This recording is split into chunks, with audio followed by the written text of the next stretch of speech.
નમસ્કાર, આપ સૌનું સ્વાગત છે.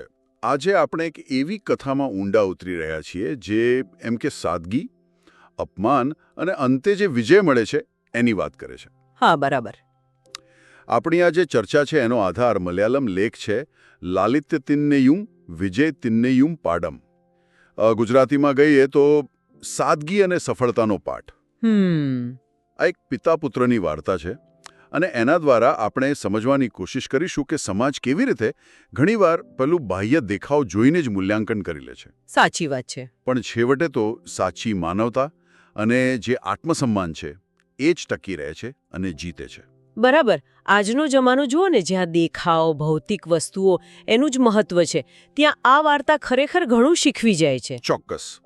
તો વાર્તાના મુખ્ય પાત્રો કોણ છે, જરા એમના વિશે કહો ને. હા, તો મુખ્ય છે વિજયન, એક પિતા. ખૂબ જ મહેનતુ, સરળ માણસ. એમણે આખી જિંદગી ખેતી કરી, શાકભાજી વેચીને જ કાઢી છે. અને બીજો છે એમનો દીકરો આનંદ. એ ભણેલો ગણેલો છે, આધુનિક વિચારોવાળો, અને એના મનમાં પિતાના સપના પૂરા કરવાની ઈચ્છા છે. એટલે અહીં જ સંઘર્ષ શરૂ થાય છે નહીં? સાદગી અને સંપન્નતા, એમની દુનિયા જાણે ટકરાય છે. બરાબર. આ બે અલગ દુનિયા જ્યારે મળે છે ત્યારે શું થાય છે એ જ આ વાર્તાનો રસ છે. તો વાર્તાની શરૂઆત થાય છે શહેરથી થોડે દૂર આવેલા એક નાના સાદા ઘરમાં. હા. આંગણામાં આંબો છે, એના ઝાડ નીચે વિજયન ખુરશી પર બેઠા છે. એમના હાથમાં પેલી કાપડની થેલી છે. શાકભાજી ભરેલી, નહીં? કાલે બજારમાં વેચવા માટેની. હા, બરાબર. એમના ચહેરા પર, હાથ પર 30 વર્ષની મહેનતની કરચલીઓ દેખાય છે. સફેદ વાળ, સાદા કપડાં, જાણે સાદગીનું પ્રતીક. અને ઘરની અંદર એ જ જૂના ઓરડામાં એમનો દીકરો આનંદ લેપટોપ પર કંઈક કામ કરી રહ્યો છે. હા, જાણે જૂના જમાનામાં એક નવી ટેકનોલોજી. બરાબર. આનંદની આંખોમાં મોટા સપના દેખાય છે અને બહાર બેઠા પિતા એને જુએ છે ને, એમના ચહેરા પર ગર્વ આવે છે. મનમાં વિચારતા હશે કે મારો દીકરો મોટો માણસ બનશે. ચોક્કસ. એટલામાં આનંદ બહાર આવે છે. પિતાને પૂછે છે, શું થયું પિતાજી, કેમ હસો છો? એટલે પિતા કહે છે, બસ દીકરા, તને આમ કામ કરતો જોઉં ને એટલે આનંદ થાય છે. અને આનંદ પણ તરત ભાવુક થઈને પિતાનો હાથ પકડે છે. કહે છે, પિતાજી, આ બધું તમારી મહેનત છે, તમારા પરસેવાની કમાણી છે. આ કેટલો પ્રેમ અને આદર છે બંને વચ્ચે. હા, ખરેખર. અહીં ખાલી બે પેઢીનો જ તફાવત નથી, પણ જીવન જીવવાની બે રીત છે. એક પરંપરાગત મહેનત અને બીજી આધુનિક ટેકનોલોજી. પણ પ્રેમ અતૂટ છે. અને આ જ પૃષ્ઠભૂમિ વાર્તાના આગળના વળાંક માટે એમ કે પાયો નાખે છે. બરાબર. પછી શું થાય છે? એક દિવસ અચાનક એક બાઇક સવાર આવે છે. ઓહ! અને એ વિજયનના હાથમાં એક મોટો જાડો પત્ર આપે છે. કહે છે, આ વીઆઈપી પત્ર છે, રૂબરૂ જ આપવાનો હુકમ છે. અચ્છા. વિજયન તો વિચારમાં પડી ગયા હશે. એમને વળી કોણ વીઆઈપી પત્ર મોકલે? હા, એમને તો નવાઈ જ લાગી. પત્ર ખોલ્યો તો શહેરના સૌથી મોટા ઉદ્યોગપતિ રામચંદ્રન, એમના દીકરાના લગ્નનું આમંત્રણ. શું વાત છે! વિજયનનો પહેલો વિચાર શું આવ્યો હશે? એ જ કે આપણા જેવા સાધારણ માણસને ત્યાં કોણ બોલાવે? લાગે છે કંઈ ભૂલ થઈ છે. જુઓ, આ જ છે પેલી સામાજિક વર્ગભેદને કારણે મનમાં ઘર કરી ગયેલી લઘુતા ગ્રંથિ. એમને એમ જ લાગે કે પોતે એ ભવ્ય સમારંભ માટે યોગ્ય જ નથી. પણ આનંદ એ જુદી રીતે વિચારે છે. હા, એણે શું કહ્યું? એણે શાંતિથી કહ્યું, પિતાજી, કેમ નહીં? આપણે શું કામ આપણી જાતને ઓછી ગણીએ? મનની ભલાઈ અને મહેનત એ જ આપણી સાચી સંપત્તિ છે. આપણે જઈશું. વાહ! એના આત્મવિશ્વાસે પિતાને પણ હિંમત આપી હશે. હા, એટલે જવાનો નિર્ણય લેવાયો. આ આમંત્રણ જ વાર્તાનો મુખ્ય વળાંક છે. એ એમને એમની જાણીતી દુનિયામાંથી બહાર કાઢીને એક અજાણ્યા વાતાવરણમાં મૂકે છે. અને આનંદના શબ્દો, મનની ભલાઈ એ જ સાચી સંપત્તિ, એ તો જાણે આખી વાર્તાનો સાર કહી દે છે. બરાબર. એ એક નૈતિક દિશા સૂચવે છે. પછી લગ્નનો દિવસ આવ્યો. તૈયારીઓ થઈ. પિતાએ શું પહેર્યું? એમનો જૂનો પણ એકદમ સ્વચ્છ ઇસ્ત્રી કરેલો સફેદ શર્ટ અને મુંડું, એટલે કે ધોતી. અને આનંદે સાદો વાદળી શર્ટ અને પેન્ટ પહેર્યા. કોઈ દેખાવનો ભપકો નહીં, પણ સ્વચ્છતા અને એક પ્રકારની ગરિમા હતી. પણ પિતાના મનમાં તો પેલી ચિંતા હશે જ. હા, એ પૂછે પણ છે આનંદને, દીકરા, આ કપડાં બરાબર તો લાગશે ને? ત્યાં તો બધા કેવા મોટા લોકો હશે, મોંઘા કપડાં પહેરીને. આ ડર ખાલી કપડાનો નથી. આ ડર છે કે સમાજ આપણને સ્વીકારશે કે નહીં. દેખાવ પરથી તરત જ આપણું મૂલ્યાંકન થઈ જશે એનું. એટલે આનંદ ફરી એમને સમજાવે છે, પિતાજી, માણસની કિંમત કપડાથી થોડી નક્કી થાય છે, એના સ્વભાવથી, એના કામથી થાય. જે આ સમજે ને એ જ સાચો મોટો માણસ. આ સાંભળીને પિતાને થોડી શાંતિ થઈ હશે. હા, પણ અંદર ખાને પેલો ડર તો હતો જ કે મારા કારણે દીકરાને શરમ ના આવવી જોઈએ. પછી એમની પેલી જૂની કાર હોટેલ તરફ જાય છે. રસ્તામાં મોંઘી મોંઘી ગાડીઓ જુએ છે. હા, ચમકતી ગાડીઓ, અંદર ઠાઠમાઠથી બેઠેલા લોકો, એ જોઈને વિજયની ચિંતા વધતી જાય છે. આ બતાવે છે કે ભૌતિક સંપત્તિ કેવી રીતે સ્ટેટસ સિમ્બોલ બની જાય છે અને જેની પાસે એ નથી એ અસુરક્ષિત અનુભવે છે. આખરે એ લોકો હોટેલ પહોંચ્યા. પ્રવેશદ્વાર જેટલો ભવ્ય, મોંઘી ગાડીઓની લાઈનો લાગેલી. એ જેવા કારમાંથી ઉતર્યા ત્યાં જ કાળા સૂટમાં એક ગાર્ડ ઊભો હતો. એણે એમને રોક્યા. ઓહો, જ્યારે બીજા મોંઘી ગાડીવાળાને તો સલામ કરતો હશે. હા, બરાબર. પણ આમના સાદા કપડાં જોઈને એના ચહેરાના હાવભાવ બદલાઈ ગયા. તિરસ્કાર દેખાતો હતો. એણે શું પૂછ્યું? કડકાઈથી પૂછ્યું, ક્યાં જાઓ છો? વિજયને ધીમેથી કહ્યું, લગ્નમાં. એટલે ગાર્ડે શું કહ્યું? એનો અવાજ વધુ તીખો થયો.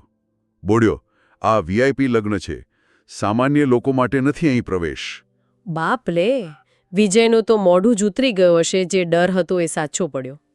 પોતાના પિતાનું આવું અપમાન જોઈને આનંદને ગુસ્સો તો આવ્યો, પણ એણે શાંતિ જાળવી. એણે કહ્યું, તમારી ભૂલ થાય છે. અમે પણ મહેમાન છીએ. એટલે ગાર્ડે શું કર્યું? માની લીધું? ના રે, જાણે મજાક ઉડાવતો એમ બોલ્યો. ઓહો, એમ તો લાવો આમંત્રણ પત્ર. એને હતું કે આમની પાસે ક્યાંથી હોય.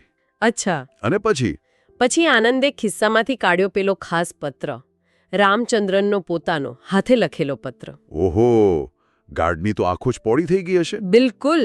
એના ચહેરા પરનો તિરસ્કાર તરત જ ગભરાટ અને આશ્ચર્યમાં બદલાઈ ગયો.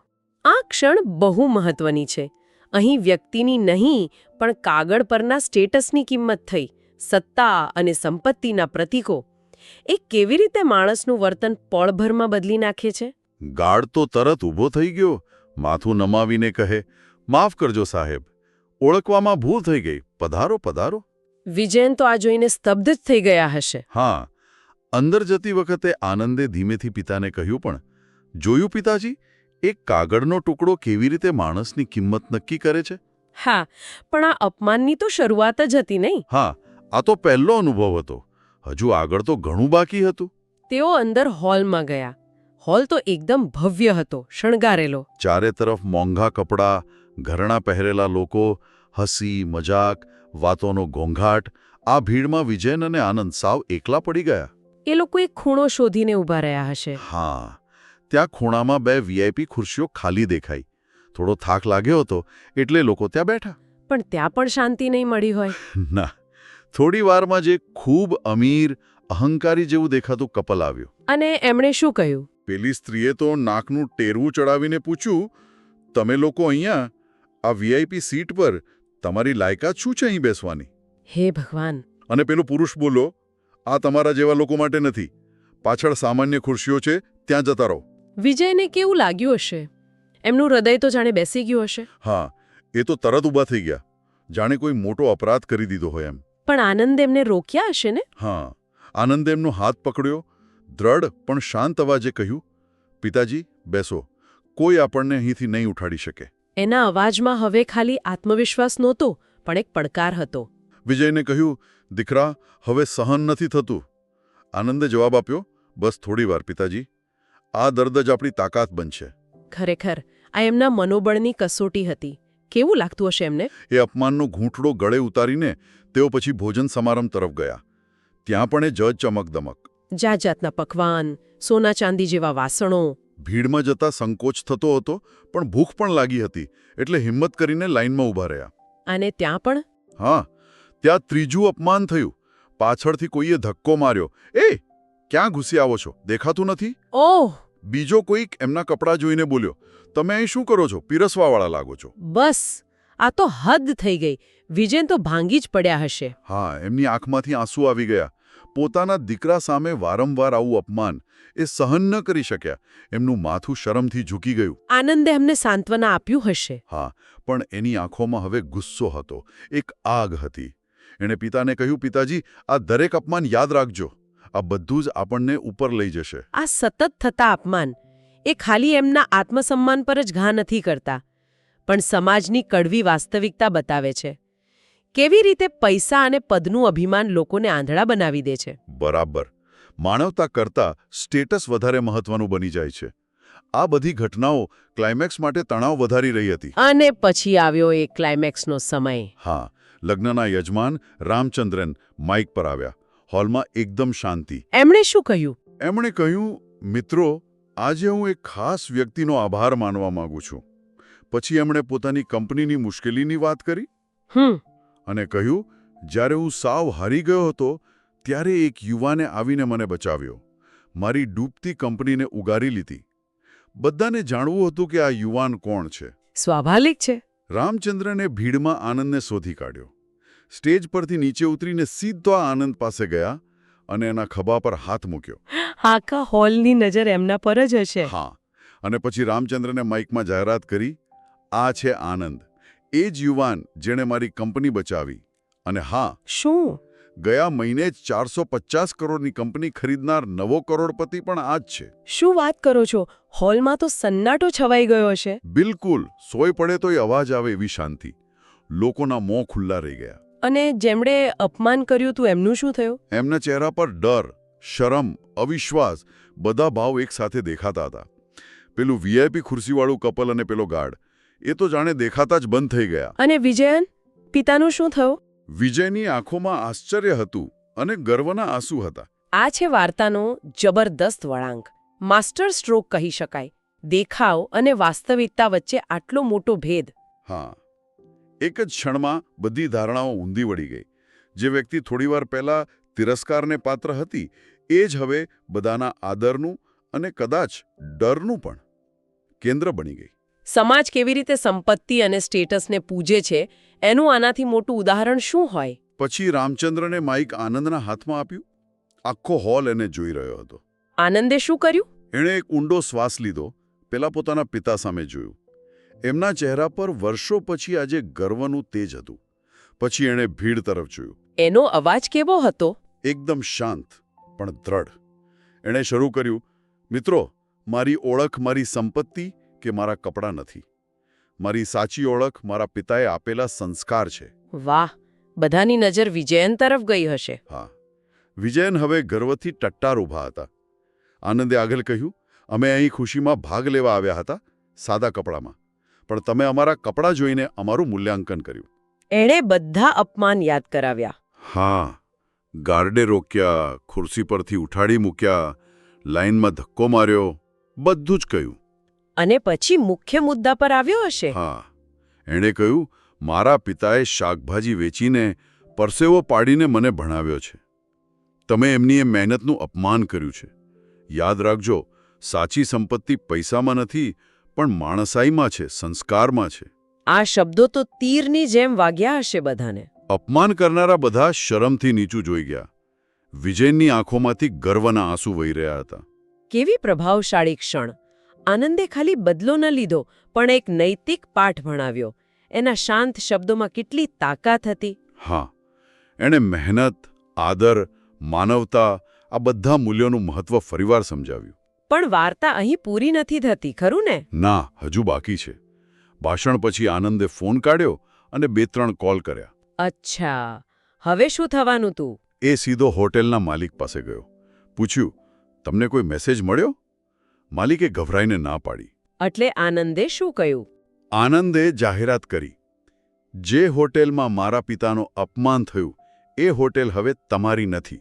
મેં ખરીદી લીધી છે. ઓ બાપરે! હોલમાં તો ફરીથી સ્તબ્ધતા છવાઈ ગઈ હશે. હા, અને પછી એ ગયો પેલા અહંકારી ઉદ્યોગપતિ પાસે, જેણે ખુરશી પરથી ઉઠાડ્યા હતા. એનું શું થયું? એનો ચહેરો તો પહેલેથી જ ઉતરી ગયો હશે. હા, આનંદે એને પૂછ્યું, તમારી કંપનીના શેરની હાલત જોઈ? પેલો કંઈ બોલી શક્યો નહીં. પછી? આનંદે કહ્યું, જોવાની જરૂર નથી. એ કંપની પણ હવે મારી છે. બીજો આંચકો. આ તો ગજબ કહેવાય. આનંદે પછી સ્પષ્ટ કર્યું, આ બધું મેં મારા પિતાના સન્માન માટે કર્યું છે અને એ બતાવવા માટે કે પૈસાની તાકાતનો ઉપયોગ કોઈને નીચા દેખાડવા માટે નહીં, પણ સાચા ન્યાય અને સન્માન માટે થવો જોઈએ. અહીં એક પ્રશ્ન જરૂર ઊભો થાય છે. આનંદે જે કર્યું, શું એ સંપૂર્ણપણે યોગ્ય ગણાય? શું આ એક પ્રકારનો તાત્કાલિક ન્યાય હતો કે પછી પોતાની શક્તિનું પ્રદર્શન? વિચારવા જેવો મુદ્દો છે. અપમાનનો બદલો લેવાનો શું આ જ શ્રેષ્ઠ રસ્તો હતો? આ પગલામાં પણ એક એમ કહીએ કે નૈતિક જટિલતા રહેલી છે. બરાબર. એ પોતે એ જ શક્તિના ખેલનો ભાગ બની ગયો જેનો વિરોધ કરી રહ્યો હતો. કદાચ એના પર વિચાર કરવો જરૂરી છે. પણ એની જાહેરાતો પછી તો જેમણે અપમાન કર્યું હતું એ બધા માફી માંગવા દોડી આવ્યા. હા, હોટેલ માલિક, પેલું ઉદ્યોગપતિ, એની પત્ની, બધા શરમ અને ડરથી માથું ઝુકાવીને ઊભા હશે. આનંદે છેલ્લે એટલું જ કહ્યું, કપડાં જોઈને કોઈનું મૂલ્યાંકન ન કરશો. પૈસો આવે ને જાય, પણ સંસ્કાર અને માનવતા જ સાચી કમાણી છે. વિજયની આંખોમાં હવે સંતોષ દેખાતો હશે. હા, આનંદે પિતાને ગળે લગાડ્યા. કહ્યું, પિતાજી, મારી સાચી સંપત્તિ તો તમે છો અને તમારા આપેલા સંસ્કાર. અને પછી પિતા પુત્ર ગર્વભેર માથું ઊંચું રાખીને હોલમાંથી બહાર નીકળી ગયા. પાછળ બધા એમને આદરથી અને કદાચ થોડા ડરથી પણ જોતા રહ્યા હશે. એ દિવસ ખરેખર બધા માટે એક મોટો પાઠ બની ગયો. અને આખી કથાનો સાર એ જ છે કે બાહ્ય દેખાવ એક ક્ષણિક છે, ભ્રામક છે. સાચું મૂલ્ય તો માણસના ચારિત્ર્યમાં, એના કર્મોમાં, એની માનવતામાં રહેલું છે. સાદગીમાં પણ શક્તિ હોઈ શકે છે અને આત્મસન્માન જાળવી રાખવું એ સૌથી અગત્યનું છે. બરાબર. તો આજના આપણા આ ઊંડાણપૂર્વકના વિશ્લેષણના મુખ્ય મુદ્દા શું રહ્યા? સાદગી વિરુદ્ધ દેખાવ, અપમાન સામે આત્મસન્માન, પિતા-પુત્રનો પ્રેમ, સંપત્તિનો સાચો અર્થ અને માનવીય મૂલ્યોની મહત્તા. હા, આ વાર્તા આપણને રોજિંદા જીવનમાં પણ લોકો સાથેના વ્યવહારમાં વધુ સંવેદનશીલ બનવાની પ્રેરણા આપે છે. ચોક્કસ. આપણે કેવી રીતે કોઈનું મૂલ્યાંકન કરીએ છીએ એના પર વિચાર કરવા મજબૂર કરે છે. અને આ ચર્ચાના અંતે સાંભળનાર માટે 2 પ્રશ્નો મૂકી શકીએ. હા, કયા પ્રશ્નો? પહેલું, આજના ભૌતિકવાદી યુગમાં જ્યાં બ્રાન્ડ્સ અને સ્ટેટસનું આટલું બધું મહત્વ છે, ત્યાં આપણે કોઈ વ્યક્તિના અંદરના ગુણો અને ચારિત્રને કેવી રીતે ઓળખી શકીએ અને એને વધુ મહત્વ કેવી રીતે આપી શકીએ? મહત્વનો પ્રશ્ન છે. અને બીજો એ જ જેની આપણે ચર્ચા કરી કે શું આનંદે જે રીતે પોતાની શક્તિનો ઉપયોગ કર્યો તે સંપૂર્ણપણે ન્યાયી હતો? શું અપમાનનો જવાબ આપવા માટે કોઈ બીજો, કદાચ વધુ માનવીય રસ્તો ન હોઈ શકે? બરાબર. આ બંને પ્રશ્નો પર વિચાર કરવા જેવો છે. તો આ પ્રશ્નો સાથે જ અમે આજની વાત અહીં પૂરી કરીએ છીએ. સાંભળવા બદલ આપ સૌનો આભાર. ફરી મળીશું એક નવા વિષય સાથે, આવી જ રસપ્રદ અને ઊંડી ચર્ચા કરવા. ત્યાં સુધી વિચારતા રહેજો. આવજો.